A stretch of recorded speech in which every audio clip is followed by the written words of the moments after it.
Hello guys, good morning. So, ilakad tayo for today. Mag-unbox tayo, pero mag-take muna tayo ng something lessons tayo. At nandito pala ako kasama si Sir Christopher Lawrence. Lawrence Christopher, yan. So guys, abangan nyo na lang yung buong vlog. Magigets nyo naman kung ano yung gagawin namin buong araw. So, uy!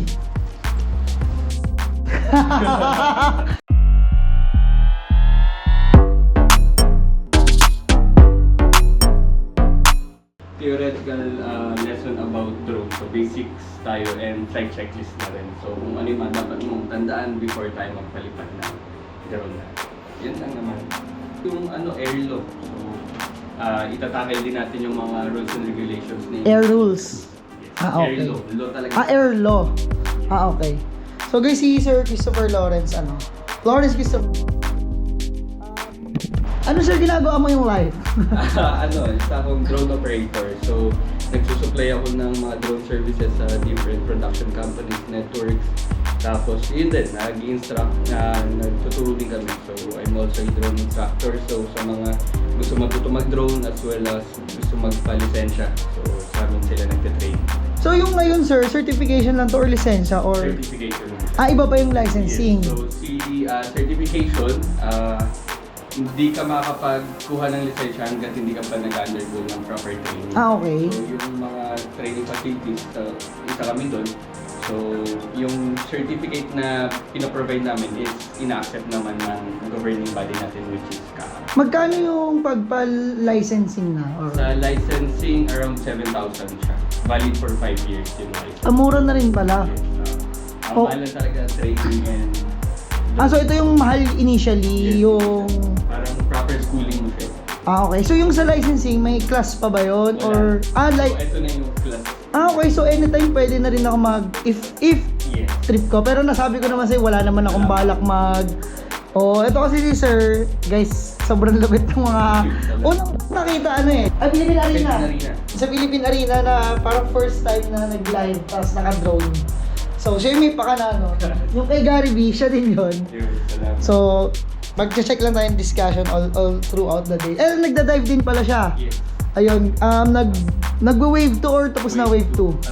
Hindi pa tapos. Pinatapos niya kila Coach Ivan, Ayan, yan. So, mahaba-haba pa araw namin. Sabi naman ni Sir, nakadepende sa akin kung matapos ko to agad. Pero tatapusin namin yan buong araw. So, before we start,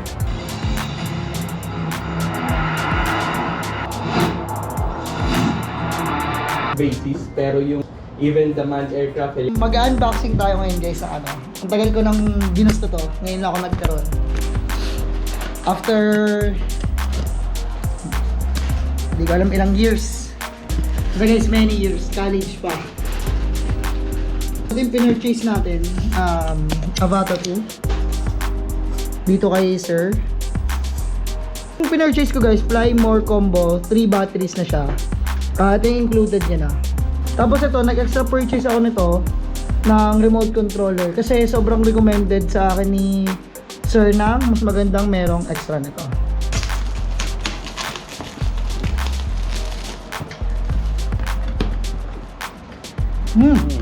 Amoy Saudi. Uy, may kasama siyang bag. Scan code before mamaya na natin yung gagawin. Nakabag na siya. So, nakabag na siya guys. Ay, thank you sir sa paghawak. Okay, nice. May bumagsak palang Avata to nung nasa Ono kami. May isa kaming kasama, hindi namin kasama, may isang nagtutor din doon. Dalawa drone niya, Mini 3 tsaka Avata. Nung pinauhin yung Avata, tumama dun sa yung mga steer. Bam! Ang mahirap doon, nung kinuha niya yung drone, hawak niya yung controller niya. Ay, nabasa din yung controller. Siguro. Ouch. So ito yung mga laman niya guys, parts ng drone, cables, Allen wrench, basta mga sa parts na ng drone. So syempre manual. Actually kanina iniisip ko lang kung saan bibili ng bag. So buti, kagandahan may kasama siya. Hindi ko na siya tinanong kasi. Plan ko din kasi kumuha ng, uy, naka-green. Napindot mo lang. Napindot. Bala ko din kumuha ng hard case. So ito yung motion ano. And by the way guys, never pa ako nakahawak na to kasi hindi ako dumadaan ng DJI store para di ba libre mag-try ka. So ito yung pang motion something niya, motion controller. Mamaya pag tuturuan naman tayo nito ni Sir lahat. Ano yung specs din nito, advantage, ganyan. Ito yung batteries niya, yung isa siguro nakakabit na. So guys, ito yung katas ng bambubuda natin. Inamoy ko, amoy Saudi. Ito yung amoy ng puyat at pawis. So, mamaya ko na siya gagalawin ulit. So, nilabas ko lang siya. And, ito yung goggles. Wow!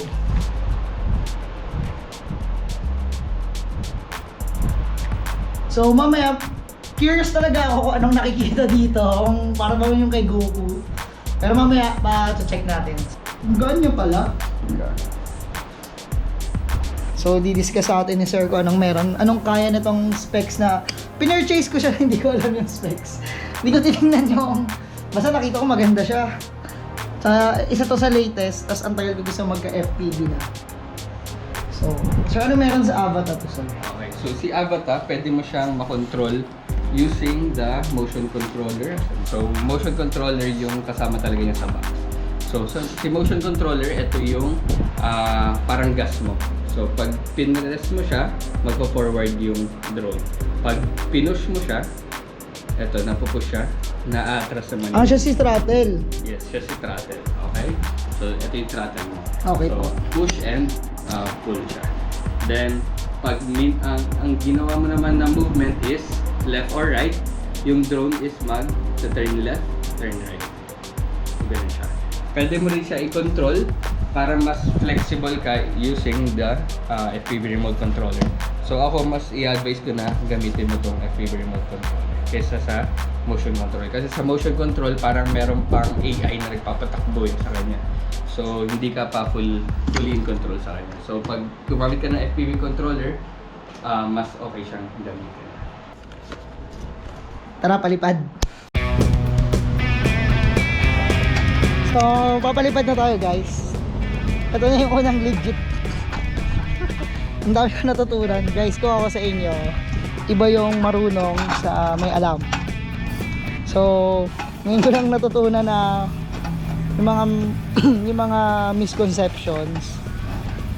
Saka yung sobrang importante guys ng flight checks. Hindi lang yung kasi yung iba doon parang okay, medyo common sense yung calibrate, ganyan. Pero may mga iba silang tip or mga tinuturo talaga na sasalba na hopefully magamit ko at hindi na tayo mag-crash. So wala na tayong pamili. Ano pag nag-crash tayo, punta talaga ng USD. Yun tayo ulit mabalik. Doon madali pera eh. Dito, di ganun pa. Kung gusto nyo rin guys matuto, inquire kayo sa kanya. So may tanong ako, pwede ba mag-class sa'yo ng walang drone? Meron. Pwede naman. Nagpaparet din naman kami ng drone. Kasi for trial. At least marunong lang sila, no? Yes, para matuto lang sila. Pero yung iba din kasi hindi pa bumibilang drone kasi gusto nila malaman kung yung drone na tama para sa kanila. So with our class, pwede kami magpa-testing ng iba't ibang drone. So mali na naman ginawa ko kasi bumili na naman ako ng drone. Pero feeling ko mas nasa own preference mo naman. Feeling ko mas gusto ko yung FPV kasi dati ko pala trip yung mga ganang liparan. No? Yung tipong Red Bull BC.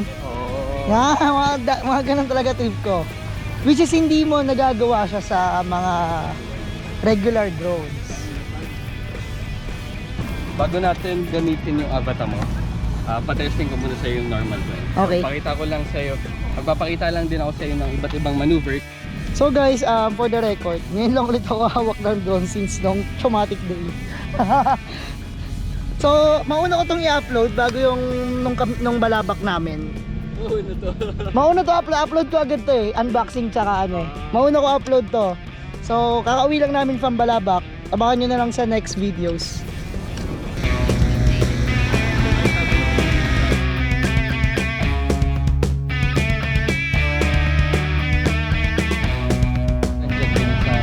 So guys, few flights lang tayong makikita nyo dito kasi malulobot na yung GoPro.